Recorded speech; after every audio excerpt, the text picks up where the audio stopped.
Shalom anak-anakku sekalian, selamat bertemu kembali di dalam kasih Tuhan kita Yesus Kristus.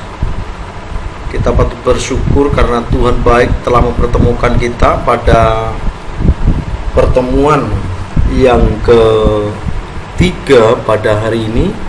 Dan sebelum kita belajar, marilah kita berdoa terlebih dahulu. Segala kemuliaan dan hormat dan pujian hanya bagimu ya Tuhan.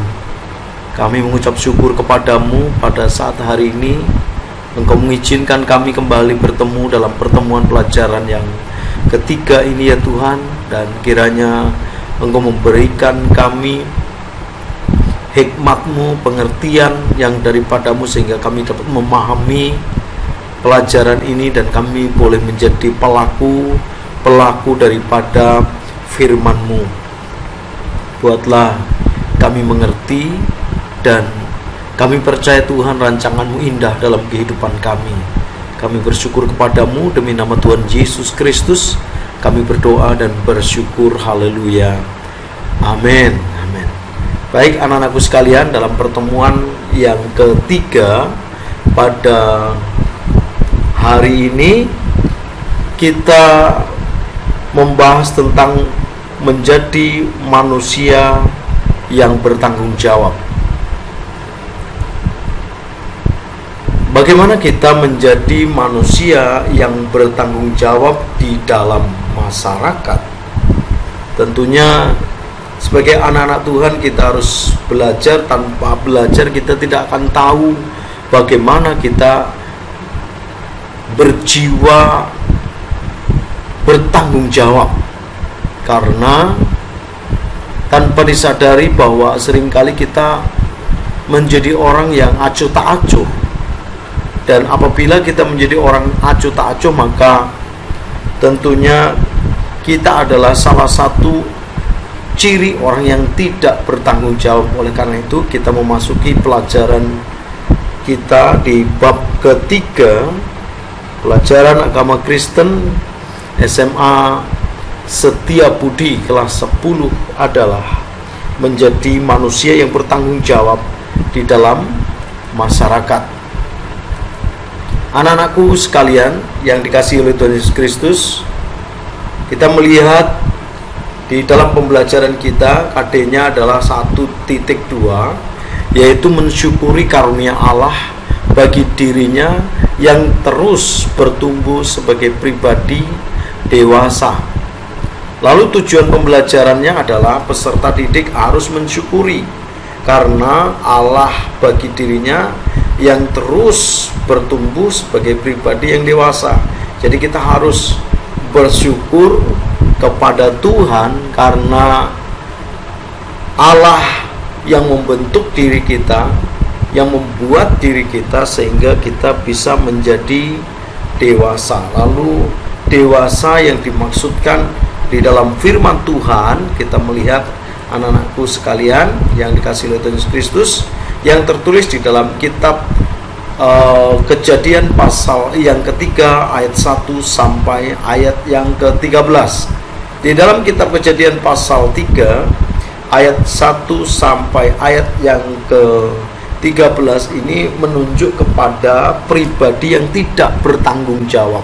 Seperti apakah pribadi yang tidak bertanggung jawab menurut Alkitab? Lalu bagaimana kita bisa melakukan sikap tanggung jawab kita di tengah-tengah masyarakat? Kita melihat bagian demi bagian yang terdapat di dalam firman Tuhan. Di dalam kitab Kejadian pasal 3 ayat yang ke-1 dikatakan demikian: adapun ular ialah yang paling cerdik dari segala binatang di darat yang dijadikan oleh Tuhan Allah. Ular itu berkata kepada perempuan itu, tentulah Allah berfirman, semua pohon dalam taman ini jangan kamu makan buahnya, bukan? Ayat yang kedua, lalu sahut perempuan itu kepada ular itu, buah pohon-pohonan dalam taman ini boleh kami makan. Percakapan yang menarik antara ular dan perempuan. Ular tahu bahwa ada sesuatu yang misteri di tengah-tengah pohon di Taman Eden, sehingga Allah berkata kepada perempuan itu, dikatakan bahwa semua pohon dalam taman ini boleh kamu makan, tetapi yang ada di tengah-tengah pohon, di tengah-tengah taman ini jangan kamu makan. Bahkan Alkitab menulis diraba pun tidak boleh. Lalu ketika iblis yang saat itu kita melihat bahwa wujudnya adalah ular, dengan tipu daya ia memperdaya perempuan itu, sehingga ketika perempuan ini terperdaya oleh iblis, maka mulailah si perempuan ini di ayat yang ke-6, Kejadian 3 ayat yang ke-6, Bapak akan bacakan. Perempuan itu melihat bahwa buah pohon itu baik untuk dimakan dan sedap kelihatannya, lagi pula pohon itu menarik hati karena memberi pengertian. Lalu ia mengambil dari buahnya dan dimakannya, dan diberikannya juga kepada suaminya yang bersama-sama dengan dia, dan suaminya pun memakannya. Ayat yang ke-7, maka terbukalah mata mereka berdua dan mereka tahu bahwa mereka telanjang. Lalu mereka menyemat daun pohon ara dan membuat cawat.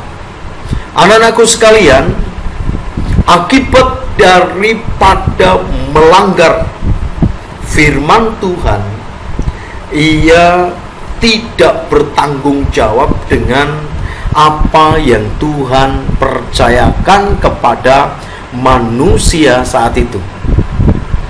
Manusia diberikan tanggung jawab untuk memelihara taman. Manusia diberikan tanggung jawab untuk memakan seluruh buah-buah yang ada di taman itu, dan manusia juga diberi tanggung jawab untuk menjaganya. Manusia juga diberikan tugas supaya tidak memakan buah yang dilarang oleh Tuhan. Namun perempuan ini yang terperdaya oleh ular. Akhirnya perempuan ini melihat, dan ketika dilihat oleh sang perempuan, ternyata buah ini kelihatannya sedap untuk dimakan. Sedap untuk dimakan. Lalu pohon itu menarik hati karena memberi pengertian, sehingga karena mengandung sesuatu yang luar biasa bagi perempuan itu, maka ia mengambil buah yang dilarang oleh Tuhan dan memakannya. Ia melanggar firman Tuhan. Manusia itu mulai melanggar firman Tuhan, dan akibat daripada pelanggarannya, firman Tuhan katakan di dalam kitab Roma, upah dosa adalah maut. Upah dosa adalah maut. Jadi ketika manusia itu makan yang dilarang oleh Tuhan, makan buah, dan buah itu yang dilarang oleh Tuhan, akibat daripada ketidaktaatan manusia, maka mulailah manusia menanggung penderitaan. Alkitab menulis bahwa akibat daripada dosa, Adam dan Hawa diusir dari Taman Eden, dari kehidupan yang baik. Dan bahkan Alkitab menulis bahwa Adam dalam mencari rezeki untuk makan, ia harus dapatkan dengan bersusah payah.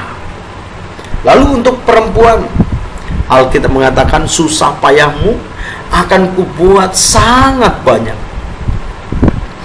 Ini adalah akibat daripada dosa, akibat daripada pelanggaran. Dan wujud pelanggaran-pelanggaran sederhana yang saat ini yang diperhadapkan kepada kita, yang sering kali kita langgar atau anak-anak langgar, adalah kita melihat kira-kira wujudnya seperti apa yang sering kali anak-anak langgar.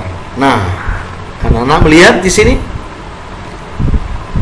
betapa seringnya kita atau anak-anak apabila bepergian dengan mengendarai sepeda motor, anak-anak tidak memakai helm.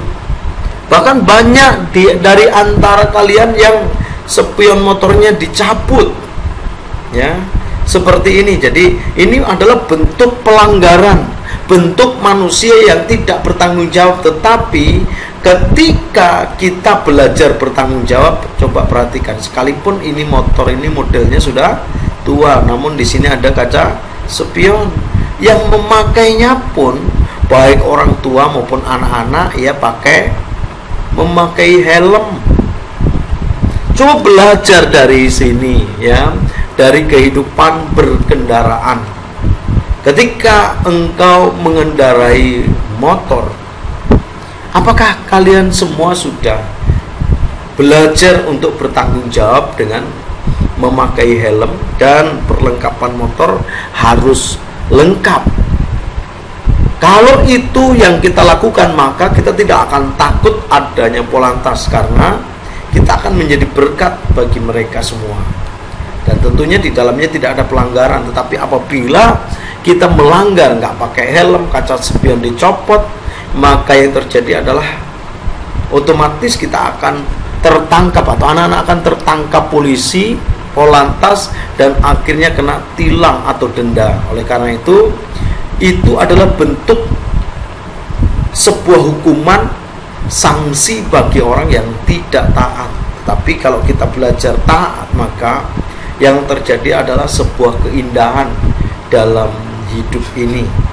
Hari-hari kita akan menjadi lebih baik. Selanjutnya kita akan melihat contoh lain adalah ini bentuk orang yang bertanggung jawab. Seberapa banyak di antara kalian ketika memakai tisu lalu membuang tisu itu di pinggir jalan? Berapa banyak?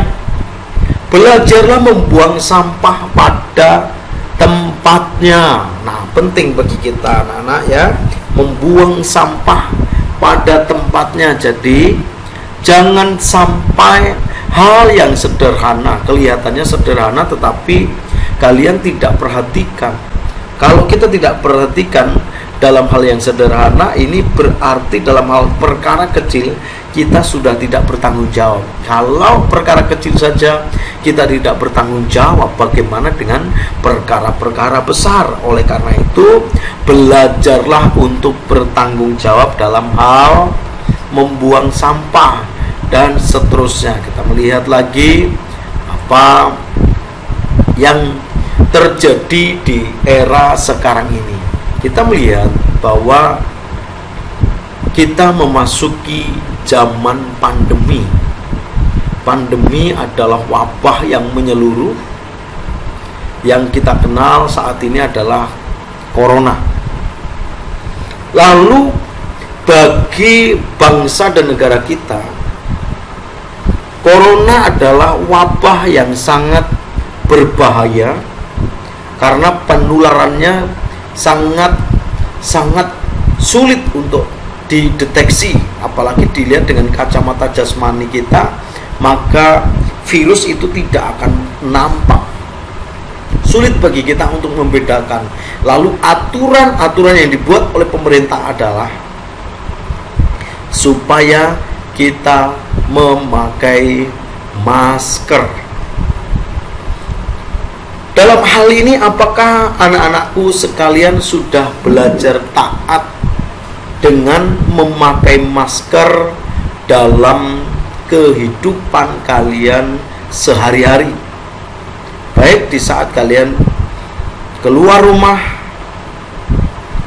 ke pasar, ke toko, atau bepergian di jalan dan sebagainya. Sudahkah kalian semua memakai masker? Ingat, ini adalah aturan yang pemerintah buat supaya virus corona setidaknya akan dikurangi volume penularannya apabila kita memakai masker. Oleh karena itu, apabila kita tidak mentaati, maka ketika kita menghirup virus itu lalu kita membawa pulang, lalu kita bersin di depan orang tua, di sekeliling kita ada siapa, kaum keluarga kita, maka penularan itu terjadi di sana. Ini adalah akibat dari ketidakdisiplinan, ketidaktaatan. Oleh karena itu, belajarlah untuk bertanggung jawab dimanapun kalian berada. Yang selanjutnya kita akan melihat dari kitab Hakim-Hakim. Siapakah Simson? Anak-anakku pernah mendengar tentang Simson dan Delila? Kita akan belajar dari Simson, tetapi bukan berbicara tentang Delila, tetapi Simson yang bertanggung jawab, ya. Simson yang bertanggung jawab dan bagaimana ia harus bergulat dengan panggilannya dan bagaimana ia menang mengalahkan singa. Oleh karena Simson ketika mentaati Tuhan, ia dipakai Tuhan secara luar biasa dan ia diberkati oleh Tuhan. Ini adalah Simson. Nah, anak-anakku sekalian, pernah mendengar cerita Simson mengalahkan singa, membunuh singa hanya dengan tangan kosong? Anak-anakku, kita perhatikan coba baik-baik, siapakah orang yang memiliki kekuatan yang lebih sehingga dapat mengalahkan singa? Tentunya sangat kecil, ya. Manusia sangat kecil. Kita dikejar anjing saja udah begitu berlarian ke sana kemari. Bagaimana apabila ada singa yang terlepas? Tentunya itu adalah sebuah kejadian yang sangat mengerikan. Dan bagi Simson, karena ia dipanggil oleh Tuhan untuk menjadi nasir Allah, menjadi pembebas atas Israel, dan ingin membebaskan bangsa Israel dari intimidasi Filistin, maka dalam perjalanan ketika bertemu dengan singa, Simson membunuhnya. Ini yang luar biasa. Simson membunuhnya secara luar biasa. Kekuatan yang ia lakukan alami sehingga mengalahkan singa adalah kekuatan yang dimana tangan Tuhan yang memberikan kekuatan itu sendiri. Tanpa ada kekuatan dari Tuhan, tidak mungkin manusia bisa mengalahkan bahkan membunuh singa. Tetapi oleh karena kekuatan yang dimiliki oleh Simson yang diberikan oleh Tuhan, maka Simson mengalahkan banyak sekali musuh-musuh, baik manusia yang ada di Filistin maupun juga singa yang ia sedang hadapi saat itu. Anak-anakku sekalian yang diberkati oleh Tuhan Yesus Kristus, setelah membaca cerita Simson, ayo coba tuliskan ringkasan cerita Simson tersebut. Setelah itu anak-anakku bisa kumpulkan ke Bapak melalui WA atau Classroom. Silakan kerjakan dengan baik dan percayalah bahwa tangan Tuhan akan menyertai kita semua. Baik, untuk mengakhiri pelajaran kita pada saat hari ini, kita akan berdoa. Terpujilah Engkau Tuhan Yesus, buat kasih setiamu yang besar. Ajar kami anak-anakmu untuk belajar bertanggung jawab di tengah-tengah masyarakat di mana Engkau percayakan untuk kami hidup. Ajar kami menjadi saksimu bahwa kami adalah anak-anak yang baik, anak-anak yang siap diberkati oleh Tuhan, siap dipakai oleh Tuhan. Berkati kami semua dan tunjukkan kasih-Mu, pimpinan yang daripada Roh Kudus-Mu, supaya kami terus berjalan sesuai dengan kehendak Allah. Biar nama-Mu dimuliakan dalam kehidupan kami sekarang dan sampai selama-lamanya. Demi nama Tuhan Yesus Kristus, sumber pengharapan kami, Allah yang hidup dan berkuasa. Kami berdoa, haleluya. Amin. Amin. Amin. Baik anak-anakku sekalian, selamat menikmati hari-hari yang Tuhan berkati. Selamat mengerjakan pekerjaan-pekerjaan sekolah, mengerjakan tugas-tugas dengan baik, dan kiranya Tuhan Yesus memberkati kita semua. Shalom.